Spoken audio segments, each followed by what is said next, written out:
Good morning to all of you. आज हम class 8 science chapter number 1 crop production and management को आगे continue करेंगे। आज हम पढ़ेंगे फर्टिलाइज़र और मैन्यूर के बारे में। फर्टिलाइज़र क्या होता है? आपका मैन मेड इनऑर्गेनिक सॉल्ट होता है फर्टिलाइज़र। ठीक है, फर्टिलाइज़र को फैक्ट्रीज़ के अंदर प्रिपेयर किया जाता है। ठीक है, फर्टिलाइज़र से सॉइल को ह्यूमस नहीं मिलता है। ठीक है, लेकिन फर्टिलाइज़र जो है होता है आपका, वो नाइट्रोजन, फॉस्फोरस, पोटेशियम जैसे न्यूट्रिएंट्स बहुत ज़्यादा होते हैं फर्टिलाइज़र के अंदर। जबकि अगर मैन्यूर की बात करें हम, तो ये कैटल डंग और जो प्लांट रेसिड्यू होते हैं, जैसे पत्ते गिर जाते हैं नीचे, ठीक है, उसकी वजह से नेचुरल सब्सटेंस होता है। एक तरीके का मैन्यूर जो होता है आपका एक नेचुरल सब्सटेंस होता है। ठीक है, मैन्यूर को हम फील्ड में बना सकते हैं। ठीक है, जो आपकी फील्ड है वहीं पर मैन्यूर बन जाता है कैटल डंग वगैरह से। जबकि फर्टिलाइज़र को कहाँ बनता है? फैक्ट्रीज़ के अंदर बनता है। ठीक है, सबसे अच्छी बात, मैन्यूर से बहुत ज़्यादा ह्यूमस मिलता है, जबकि फर्टिलाइज़र से ह्यूमस नहीं मिलता था। ठीक है, हाँ, मैन्यूर में जो न्यूट्रिएंट्स होते हैं वो कम होते हैं, जबकि फर्टिलाइज़र में न्यूट्रिएंट्स नाइट्रोजन, फॉस्फोरस, पोटेशियम ये ज़्यादा होते थे। ठीक है, अब डिसएडवांटेज क्या है फर्टिलाइज़र का? ठीक है, क्या नुकसान है फर्टिलाइज़र का यूज़ करने से? जब हम एक्सेस में बहुत ज़्यादा फर्टिलाइज़र यूज़ करते हैं, ठीक है, तो उसकी वजह से क्या होता है? पॉल्यूशन क्रिएट होता है और पीएच, सॉइल की पीएच क्या हो जाती है? चेंज हो जाती है। ठीक है, तो ये मेन डिसएडवांटेज है। ठीक है, बहुत बड़ा नुकसान है फर्टिलाइज़र का। क्या है? पीएच से चेंज हो जाती है। ठीक है, एसिडिक पीएच हो गई। मान लीजिए आपने बहुत ज़्यादा फर्टिलाइज़र यूज़ कर लिया, तो आपकी जो सॉइल है वो कैसी हो जाएगी? एसिडिक हो जाएगी। तो जाहिर सी बात है उसके ऊपर आप प्लांट्स ग्रो नहीं कर पाएंगे, क्योंकि हमने पहले पढ़ा है कि जो प्लांट्स होते हैं उनको ग्रो होने के लिए एक स्पेसिफिक पीएच की ज़रूरत होती है। ना तो बहुत ज़्यादा एसिडिक पीएच होनी चाहिए, ना बहुत ज़्यादा बेसिक पीएच होनी चाहिए। आपकी स्पेसिफिक पीएच होती है अलग अलग प्लांट्स के लिए ग्रो करने के लिए। ठीक है, और फिर फर्टिलाइज़र से पॉल्यूशन भी क्रिएट होता है, तो इसीलिए हमें कम से कम फर्टिलाइज़र का यूज़ करना चाहिए और ज़्यादा से ज़्यादा मैन्यूर का यूज़ करना चाहिए अपनी फील्ड के लिए। ठीक है, अब क्या है, आप मान लीजिए आपने कोई आपकी फ़सल है उसको आपने ग्रो कराया। ठीक है, ग्रो कराने के बाद अगर आप कुछ दिन तक, कुछ वक्त तक उस सॉइल को ऐसे ही रहने दें, तो जो आपके न्यूट्रिएंट्स हैं वो रेप्लेनिश हो जाते हैं खुद पर खुद। ठीक है, अगर मान लीजिए आपने फसल को उगाया, ठीक है, और आपने हार्वेस्ट कर दिया, उसे कट कर दिया और फ़ौरन ही आपने, मतलब जैसे आपने आज हार्वेस्ट करा और कल ही आपने दूसरी नई फसल उगा दी इसके ऊपर, तो वो जो न्यूट्रिएंट्स हैं वो रेप्लेनिश नहीं हो पाते, वो उस सॉइल को न्यूट्रिएंट्स नहीं मिल पाते दोबारा से। इसलिए ये ज़रूरी है कि आप अगर मान लीजिए कोई क्रॉप है आपके पास, तो उस क्रॉप को अगर आप उगा रहे हैं, ठीक है, तो जब आप हार्वेस्ट कर दें तो कुछ वक्त तक सॉइल को ऐसे ही छोड़ दें, ताकि जो न्यूट्रिएंट्स हैं वो दोबारा से रेप्लेनिश हो जाएं और सॉइल को ज़्यादा नुकसान ना हो। ठीक है, इसकी वजह से फर्टिलिटी सॉइल की बनी रहेगी।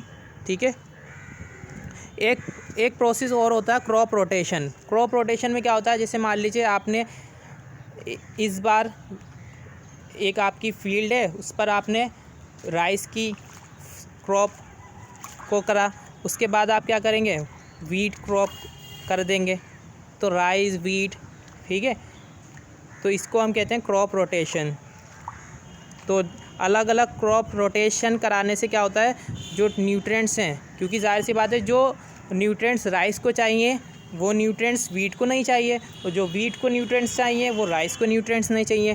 तो इसीलिए अलग अलग जब आप इसको क्रॉस कराते हैं, ठीक है, रोटेट कराते हैं अलग अलग क्रॉप, तो इसकी वजह से फर्टिलिटी क्या होती है? सॉइल की बनी रहती है। इसके बाद आता है आपका वीड्स। अब वीड्स क्या होते हैं? वीड्स आपके अनडिज़ायरेबल प्लांट्स होते हैं, ऐसे प्लांट्स जो आपकी मेन प्लांट्स के आसपास उग जाते हैं, जिसकी आपकी ज़रूरत नहीं होती। तो अब वीड्स से नुकसान क्या होता है? देखो, जो आपके पास जो मेन क्रॉप है उसके पास वाटर, न्यूट्रिएंट्स, स्पेस, लाइट, ये सारी चीज़ें नहीं पहुंचकर वीड्स के पास चली जाती हैं, तो वीड्स से इसलिए हमें नुकसान होता है। ठीक है, तो वीड्स को हमें हटाना पड़ता है अपनी मेन क्रॉप से। एक प्रोसेस होता है आपका टिलिंग। टिलिंग क्या होता है, जैसे मान लीजिए आपने कोई क्रॉप है उससे सो कराना है, ठीक है, तो आप क्या करेंगे, जो वीड्स है उसको अपरूट कर देंगे या वीड्स को किल कर देंगे, ठीक है। मैनुअल रिमूवल भी करते हैं, जैसे फिज़िकल रिमूवल, अपरूट कर दें। मान लीजिए जो आपकी वीड्स है उसको आप अपरूट कर दीजिए, निकाल लीजिए वहाँ से, ठीक है, सॉइल में से, या फिर चॉपिंग कर दीजिए उसकी। पीरियडिकली करना पड़ता है ये, क्योंकि वीड्स जो है ना बहुत जल्दी जल्दी ग्रो हो जाते हैं आपकी मेन क्रॉप के पास, और जिसकी वजह से नुकसान ये होता है जो आपके वाटर, न्यूट्रिएंट, स्पेस, लाइट जो मेन क्रॉप के पास पहुंचना चाहिए वो किसके पास पहुंच जाता है, वीड्स के पास पहुंच जाता है, ठीक है। आसपास घास वगैरह जो उग जाती है ना उसी को वीड्स कहते हैं, ठीक है। इसके बाद वीडीसाइड्स, ये केमिकल्स होते हैं जो वीड्स को रिमूव करने के लिए यूज़ किया जाता है। Chemical use to kill the weeds, weeds को मारने के लिए, ठीक है, किल करने के लिए। साइड जहाँ पर भी होता है, सुसाइड्स होता है ना, सुसाइड्स मतलब खुद पर खुद साइड्स मर गया, तो वीडीसाइड्स यानी कि वीड्स को मारने के लिए जो यूज़ किया जाता है केमिकल, उसे वीडीसाइड्स कहते हैं, ठीक है। जो मेन क्रॉप होती है वो वीडीसाइड्स से डिस्टर्ब या डैमेज नहीं होती है, ठीक है। अब हार्वेस्टिंग के कौन से मेथड्स होते हैं, तो मेथड हार्वेस्टिंग करने के लिए दो मेथड्स हैं, ठीक है। एक तो है आपका मैनुअल मेथड, जिसके अंदर सिकल वगैरह का यूज़ करा जाता है, उससे हार्वेस्ट कर दिया जाता है, यानी कि प्लांट को कट कर दिया जाता है। दूसरा है सेकंड मेथड जो है आपका, वो मैकेनिकल मेथड है। इसके अंदर बड़ी बड़ी मशीनों का यूज़ किया जाता है, हार्वेस्टर वगैरह का यूज़ किया जाता है। ये आपका सेकंड मेथड है, मैकेनिकल मेथड भी कहते हैं इसे। तो दो मेथड याद कर लीजिए आप। फर्स्ट मेथड है आपका मैनुअल मेथड, दूसरा है आपका मैकेनिकल मेथड, ठीक है। एक प्रोसेस है थ्रेशिंग, बहुत इंपॉर्टेंट है। इसमें क्या करते हैं, ग्रेन्स को लूज़ किया जाता है, शाफ्ट में से ग्रेन को लूज़ किया जाता है, यानी कि हटाया, सेपरेट किया जाता है। इसको हम कहते हैं threshing. Threshing is the process of losing the grains from the shaft, ठीक है।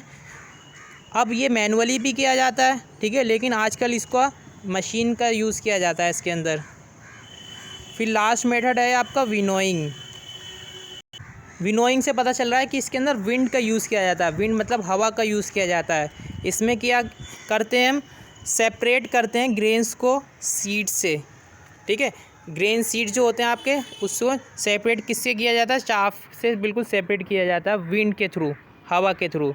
अब जो लाइटर शाफ होते हैं वो क्या हो जाते हैं, दूर चले जाते हैं, और जो हैवियर ग्रेन्स होती है वो नीचे गिर जाती है, ठीक है।